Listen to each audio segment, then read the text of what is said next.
नमस्कार बंधुरा chef Shravani daily blog channel पक्ष থেকে সবাইকে স্বাগত জানিয়ে आज शेयर करते चलेছি আমাদের বাড়িতে কিভাবে মুড়ির চাল ভাজা হয়। আপনারা প্রথম থেকে পুরো ভিডিওটা শেষ পর্যন্ত দেখতে থাকুন। চলুন তাহলে শুরু করি। তো দেখুন বন্ধুরা, তার জন্য একটা নিয়ে নিতে হবে হাঁড়ি।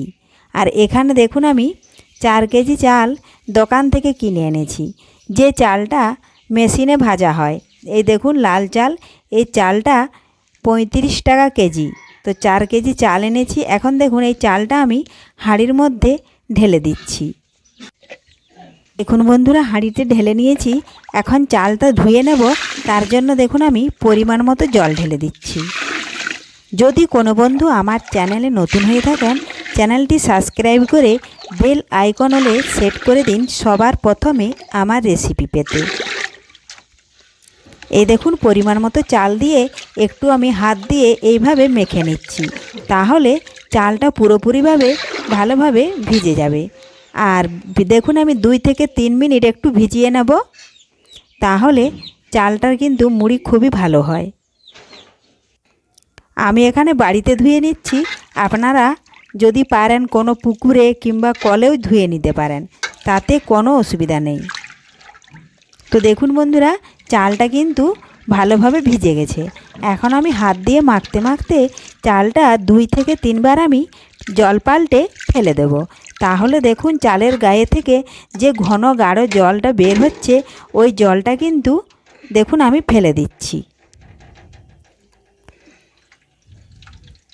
এই দেখুন এইভাবে ঢেলে নিতে হবে যেন চালগুলো নিচে পড়ে না যায়।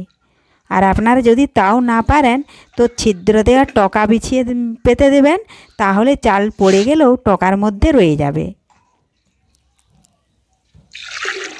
এই দেখুন আমি আবারও খানিকটা জল দিয়ে দিচ্ছি। আবারও হাত দিয়ে দেখুন মেখে নিচ্ছি। চালটা কিন্তু আমাদের ধুয়ে নিতে হবে খুব পরিষ্কার করে। আর পরিষ্কার করে ধুয়ে নিলেই মুড়িটা কিন্তু একদম পারফেক্টলি হবে, আর খেতেও কিন্তু ভালো হবে। এ দেখুন আবারও জলটা ফেলে দিচ্ছি। এইভাবে আপনারাও বাড়িতে খুব সহজভাবে চালটা ধুয়ে নেবেন বাড়িতে। এই দেখুন জলটা কতটা ঘন ছিল, এখন কতটা পাতলা হয়ে গেছে, কারণ আমি 2 থেকে 3 বার জলটা ফেলে দিয়েছি। এখন আমি একটা দেখুন ছিদ্র দেওয়া টোকা নিয়েছি। টোকার মধ্যে আমি হাত দিয়ে চালটা ছেঁকে নেব। এই দেখুন এইভাবে হাত দিয়ে ছেঁকে নেব জলটা ঝরিয়ে। আর যেটুকু জল চালের গায়ে থাকবে সেটা কিন্তু টোকার ছিদ্র দিয়ে বেরিয়ে যাবে। এই দেখুন বন্ধুরা, ছেঁকে নিয়েছি। এখন আবারও ওই হাঁড়ির মধ্যে আমি ঢেলে নেব। আপনাদের যদি বড় গামলা থাকে তো গামলার মধ্যে ঢেলেও লবণটা মাখিয়ে নিতে পারেন। তো এই দেখুন চাল তো ধোয়া হয়ে গেছে। এখন চালের পরিমাণ অনুযায়ী লবণটা আমি কিভাবে দেব সেটা আপনারা দেখতে থাকুন। দেখুন চালটা আমি এইভাবে একটু ছড়িয়ে দিলাম হাঁড়ির ভেতরে। এখন আমি 4 কেজি চালে কোনায় মাপ করে দেখেছি 3 4 12 কোনা হয়। এখন ওই প্রত্যেকটা কোনার ভাগ ভাগ করে দেখুন আমি 12টা ভাগ লবণের দিয়ে দিচ্ছি। এই পদ্ধতিতে যদি লবণ দেওয়া হয় তাহলে কিন্তু লবণটা ঠিকঠাকভাবে হবে। আর মুড়িতে যদি বেশি লবণ হয়ে যায় খেতে কিন্তু ভালো হবে না, কম হলেও ঠিক আছে। এই দেখুন 6টা হয়ে গেছে। এই দেখুন 8টা হয়ে গেল, 9টা, 10টা, 11, আর একটা দিয়ে দেব, তাহলে 12টা ভাগ হয়ে গেছে। এখন আমি হাত দিয়ে ছড়িয়ে নেব লবণটা। যেভাবে আমি চালটাকে ছড়িয়ে রেখেছিলাম হাঁড়ির ভেতরে, দেখুন লবণটাও ছড়িয়ে নিয়েছি। আর দেখুন এখন এইভাবে বেশ কিছুক্ষণ সময় নিয়ে লবণটা মিশিয়ে নিতে হবে চালের সাথে। আর দেখুন লবণটা যখন আমি চালের সাথে মিশিয়ে নেব তখন কিন্তু লবণটাও গলে জল হয়ে যাবে। এজন্য চালটা কিন্তু অনেকটাই রসরসে ভাব থাকবে। এজন্য আমাকে লবণ মাখিয়ে বেশ কিছুক্ষণ ধরে রেখে দিতে হবে, তাহলে জলটা টেনে যাবে, চালটা ঝরঝরে হয়ে যাবে। দেখুন কিছুক্ষণ চালে লবণ মাখানোর পরে আমি 1 টেবিল চামচ সাদা তেল দিয়ে দিলাম। তাহলে চালটা একটু পিছলে পিছলে ভাব থাকবে, এতে কিন্তু যখন আমি রোদে শুকনো করব তখন খঁচ ধরবে না, গোটা গোটা চালটা থাকবে। এই দেখুন লবণ মাখিয়ে কিছুক্ষণ রেখে দিয়েছিলাম, চালটা কিন্তু ঝরঝরে হয়ে গেছে। এই দেখুন এখন আমি ছাদে নিয়ে এসেছি, হাঁড়ি থেকে প্রথমে চালটা ছাড়িয়ে নিচ্ছি। এই দেখুন কালো পলিথিন মেলেছি, এখন আমি সম্পূর্ণ চালটা হাঁড়ি থেকে দেখুন হাত দিয়ে বের করে ঢেলে নিয়েছি। এখন আমি মেলে নেব। তো আমি এখানে কালো পলিথিনে দিয়েছি, আপনারা পারলে যে কোনো পলিথিনে মেলে দিতে পারেন। এইভাবে হাতের সাহায্যে দেখুন ধীরে ধীরে সময় নিয়ে পাতলা পাতলা করে মেলে দিতে হবে, তাহলে কিন্তু ভালোভাবে জলটা মরে যায়। এই দেখুন মেলে দিয়েছি, এখন কিছুক্ষণ রেখে দেব। আবারও কিছুক্ষণ পরে কিন্তু এসে চালটা আমি আবারও জড়ো করে আরেকবার মেলে দেব, তাহলে জল মরে যাবে। এইভাবে 2 থেকে 3 বার বেশ কিছুক্ষণ নাড়াচাড়া করে মেলে দিলেই কিন্তু চালটা মুড়ি ভাজার জন্য তৈরি হয়ে যাবে। এই দেখুন খুবই সহজ বাড়িতে মুড়ি ভাজা, একবার দেখলে আপনারাও বাড়িতে যে কেউ মেলে দেন। দেখুন আমি কিছুক্ষণ পর কিন্তু আবারও চলে এসেছি, চালটা এইভাবে দেখুন জড়ো করে নিচ্ছি, তাহলে নিচের চাল উপরে, উপরের চাল নিচে হয়ে যাবে, চালগুলো এক সমান জল মরে যাবে।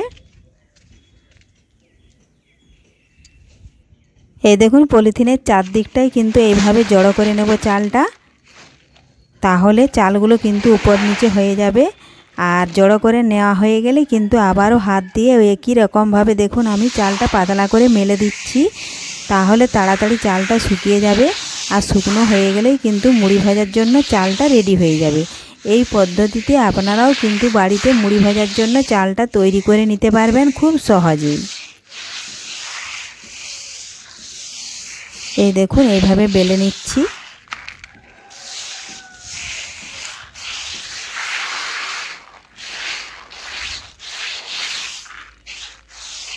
আর মেশিনে ভাজে মুড়ি যারা খান, মেশিনে কিন্তু ওরা এই পদ্ধতিতে চালটা রেডি করে না, এজন্য ওদের মুড়িটা কিন্তু খেলে অনেকটাই পিছলে পিছলে ভাব থাকে বা ফেনা ফেনা ভাব থাকে। যদি জল ঢেলে খান তাহলে আপনারা এইটা বুঝতে পারবেন। আর এখন মুড়ি কেউ জল ঢেলে খায় না, সবাই তেলে ভাজা চপ পকোড়ি দিয়ে খেয়ে থাকে, এজন্যই ওরা কোনো বুঝতে পারে না। তো দেখুন বন্ধুরা, একদিন জল দিয়ে খেয়ে দেখবেন, তাহলেই কিন্তু অনুভব করতে পারবেন। তো দেখুন বন্ধুরা চালটা কিন্তু শুকনো হয়ে গেছে, দেখুন আমি কুড়িয়ে নিয়ে এসেছি। এখন দেখুন মাটির উনুনে চালটা নাড়ব, তার জন্য দেখুন মাটির উনুনটা আমি ধরিয়ে নিচ্ছি। এই দেখুন কাঠ দিয়ে দিয়েছি আর পলিথিন দিয়ে দিলাম। একবার যদি পলিথিন দিয়ে উনুনটা ধরিয়ে নিই তাহলে কিন্তু আর নিভে যাবে না। এই দেখুন এখন ধরে গেছে উনুনটা। এখন কড়াইটা বসিয়ে চাল নিয়ে নিয়েছি। এখন বেশ কিছুক্ষণ সময় নিয়ে আমি চালটা একটু ভালোভাবে গরম করে নেব। এতটাই গরম করে নিতে হবে যেন হাত দিয়ে মুঠো করা না যায়। এই দেখুন হাত দিয়ে মাঝখানে একবার দেখে নিতে হবে কতটা গরম হচ্ছে। এইভাবে বেশ কিছুক্ষণ কিন্তু নাড়তে হবে। আর শুকনো চাল তো নাড়া কোনো ব্যাপারই না, কারণ চালটা শুকিয়ে গেছে। কিছুক্ষণ সময় নিলেই কিন্তু জাল দিলে চালটা খুব গরম হয়ে যাবে। খুব বেশি জাল দেওয়া যাবে না, খুব বেশি জাল দিয়ে যদি তাড়াহুড়ো করে গরম করে নিই তাহলে কিন্তু চালটা ফুটে যাবে। আর উপরের চালটা কিন্তু শক্ত থাকবে আর ভেতরে কিন্তু নরম থাকবে, তাতে মুড়ি ভালো হয় না। তো দেখুন বন্ধুরা চালটাও কালারটাও চেঞ্জ হয়ে এসছে, চালটা অনেকটা লাল হয়ে গেছে। আমি কিন্তু এই সময় নামিয়ে নিয়েছি। আমি 15 থেকে 20 মিনিট মতন নাড়াচাড়া করলাম।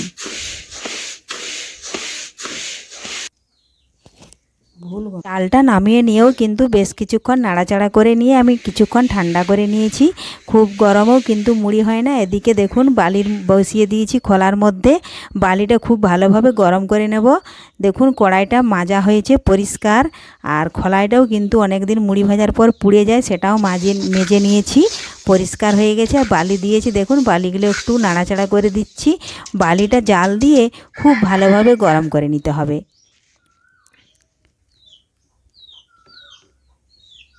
তো দেখুন বন্ধুরা, বালিটা গরম হয়ে দেখুন কালারটা চেঞ্জ হয়ে গেছে, কালো হয়ে গেছে, কারণ খুব বেশি গরম হয়ে গেছে।